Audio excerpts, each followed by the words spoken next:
বাস্তব একটি ঘটনা, সময় থাকলে শুনে যাবেন। গ্রামের একটা গরিব ছেলে একটা গরিব মেয়েকে বিয়ে করলো। বিয়ের পরে ছেলেটি মেয়েটিকে জিজ্ঞাসা করলো, আচ্ছা তোমার জীবনে কি কোনো স্বপ্ন আছে? তখন মেয়েটি বলল, হ্যাঁ আমার জীবনে অনেক স্বপ্ন, আমি একদিন অনেক বড় ডক্টর হব, কিন্তু আমি যে গরিব। তখন ছেলেটি হেসে বলল, আরে এই ব্যাপার, আমি আছি না। তারপর ছেলেটি মেয়েটিকে নিয়ে শহরে চলে গেল। সে প্রতিদিন রিক্সা চালাতো এবং বাসায় এসে নিজেই রান্না বান্না করতো। এদিকে মেয়েটি পড়াশোনা করতে লাগলো। এরকম করতে করতে মেয়েটি একসময় ডক্টর হয়ে গেল।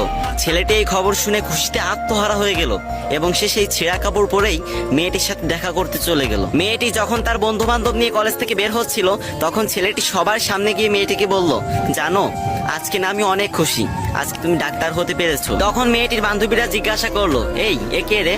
তখন মেয়েটি বলল, আরে আমি চিনি না, হয়তো কোনো ভিক্ষুক টিক্ষুক হবে।